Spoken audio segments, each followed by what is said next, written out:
ఈ చిల్లర ఏంటి అని చూస్తారా? ఇక్కడ చెప్తాను. ఇందాక ముగ్గురు పిల్లలు వచ్చారు సైకిల్ మీద ముగ్గురు పిల్లలు వచ్చి 3 వేఫిల్స్ అయితే తీసుకున్నారు. సో వేఫిల్స్ తీసుకున్న తర్వాత అన్న ఎంత అయిందంటే 120 రూపీస్ అని అన్నారు. నేను చెప్పిన 120 రూపీస్ అయింది తమ్ముడు అన్న.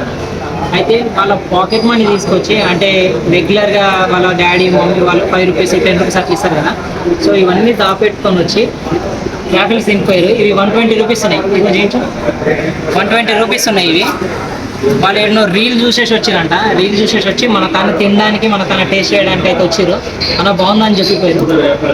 ఈ షాప్ కాడ వేఫిల్ షాప్ కాడ చాలా మంది వచ్చారు, చాలా తినిపోయారు. 100, 200, 300, 500 దాకా కూడా బిల్ చేశారు. కానీ అంత సాటిస్ఫాక్షన్ నాకు ఎప్పుడు కలగలేదు. ఆ చిన్నపిల్లలు స్కూల్ ట్యూషన్కి అని చెప్పి ఇక్కడికి వచ్చి ఇవి తినిపోయిన తర్వాత నాకు నిన్నంతా అసలు ఏమంటారు ఇంత హ్యాపీగా ఫీల్ అయిందంటే వీళ్ళ దాకా కూడా ప్రమోట్ అయిందా అని చెప్పేసి మన వీడియోలు కూడా. సో వాళ్ళు కూడా నచ్చింది అని అన్నారు. Thank you so much. వాళ్ళకు ఇంకొక 6 రూపీస్ ఏమో తక్కువ ఉంటే అన్న 6 రూపీస్ తక్కువ ఉన్నాయని అంటే సరేలేదు మళ్ళీ వచ్చినప్పుడు ఇయ్యి అని అన్నారు. మళ్ళీ వచ్చినప్పుడు డెఫినెట్గా పిల్లలకైతే ఫ్రీగా ఒక వేఫిల్ అయితే ఇస్తాం.